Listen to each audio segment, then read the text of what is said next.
Mike Jones, state representative for the 93rd Legislative District. Tough job. There are many people who are sitting here saying, all right, what did we get right on this? What did we get wrong? I read a piece by Loman Henry this past Friday that really talked about the idea of not understanding the economic supply chain as well as we should in the way we've gone about our waiver system and so forth. I wanted to get your take, being a guy who's been very successful in business and understand how it works, where we are right now economically here in the state of Pennsylvania, what we're doing right and maybe what we could be doing better.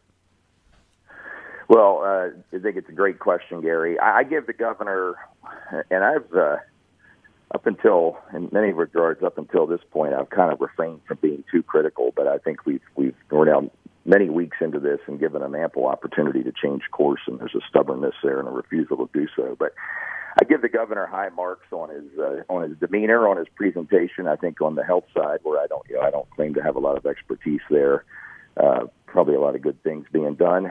I give him credit for showing some restraint on the use of National Guard and police. We don't want to.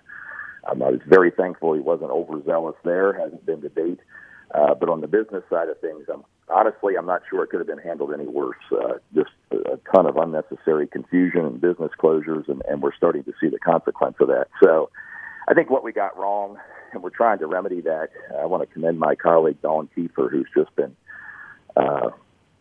putting in a tremendous amount of effort to say what we want to do, and we made a little progress yesterday, but not enough, is to say the state should be aligning with federal guidelines.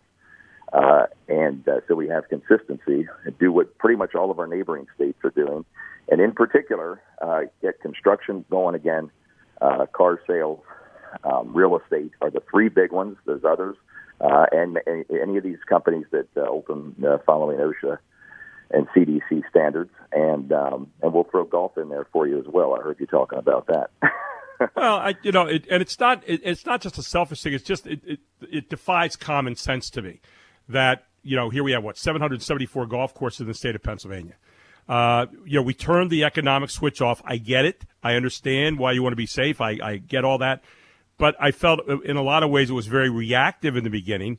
Now we've had a chance to see what things are working, what things are not, to look around at other states and see what things are working and what things are not, and maybe to be able to adjust that, especially with over 34,000 waiver requests that were put in there to the state to change that. I think the governor has a chance now to adjust that a little bit in these ever-changing times, right? You're 100% correct. They had a chance to adjust it 2 or 3 weeks ago. This is totally self-inflicted, unnecessary pain. To your point, you're not going to get it right away. Nobody's suggesting that. Nope. And they made a couple course corrections early on, but the entire approach was flawed from the outset when they were doing things by industry vertical rather than what I would call the profile of the company. Businesses that only have 2 or 3 people in a building that could have plenty of distancing. Like I picture a small auto dealer.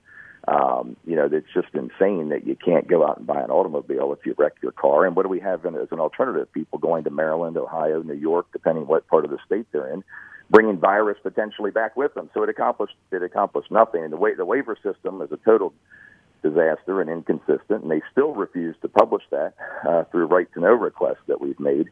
And like I said, this self-inflicted pain, and that's why you see Pennsylvania has. We have over 10% of the nation's unemployment. We're slightly less than 4% of the population, yet we're over 10% of the total unemployed in the country. Well, I just saw the PA jobless claims exceed 1 million now since the outbreak started. So again, the question for a lot of us is that necessary? Again, we want to be safe, we want to be responsible. We're not suggesting pell-mell do anything you want, but by the same token. Did we kind of hack before we should have hacked, and maybe we could have chiseled a little bit more? I guess that's the way I want to say it, Mike. I think that's a very appropriate way to put it. I think, again, those construction of loan, again, to their credit, the industry 2 weeks ago came out with COVID-specific guidelines. A number of other businesses, like I touched on, real estate, used cars. I also want to point out we have a ton of medical procedures that are going undone. And I want to say to people very quickly, when we hear about elective procedures, this goes well beyond elective procedures. These are necessary procedures. They may not be emergency procedures, but a lot of necessary procedures hernia operations and things like that I have constituents concerned about, and screenings, mammograms, colonoscopies, stress tests that are going undone, and there's going to be health consequences. What we're trying to do is not only boost the economy, but save lives here, because ultimately this is going to cost a lot of lives.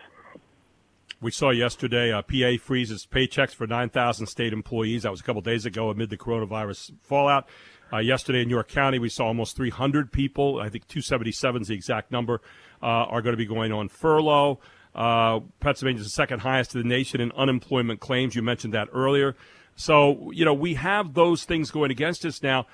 From your vantage point, again, we don't want to sound like we're complaining this morning. What constructively can be done from this point now forward? What would you ask the governor and other people associated, and your colleagues, obviously, in the State House, to do from this point forward in terms of starting to look at the rehabilitation of the economy as we also try to keep people safe throughout this time of COVID-19? Well, the first thing we need to do is pass Dawn Kiefer's amendment, which is tacked on to Senate Bill 613. I don't have the amendment number in front of me here, but again, that you can just paraphrase too what it is. Yeah, follow the federal guidelines, right, and that businesses operate in a safe COVID specific manner. The other thing we need to do is stop all discretionary spending. This is all about, as you know, cash is king, Gary. So. Absolutely. There's a group I co-founded, a caucus in Harrisburg. It's now over 20 members of the House, folks like myself with business experience. I chair that, called the Economic Growth Caucus. Over 2 weeks ago, we came out with a list of 10 things to do now that we submitted to our leadership team. Some of which has occurred, some of which hasn't yet, but needs to. We should be laser focused on the pension system as well, which was already a train wreck before this started. This is the ideal time for a number of pension reforms in the state and the teacher employees pension programs to secure those programs.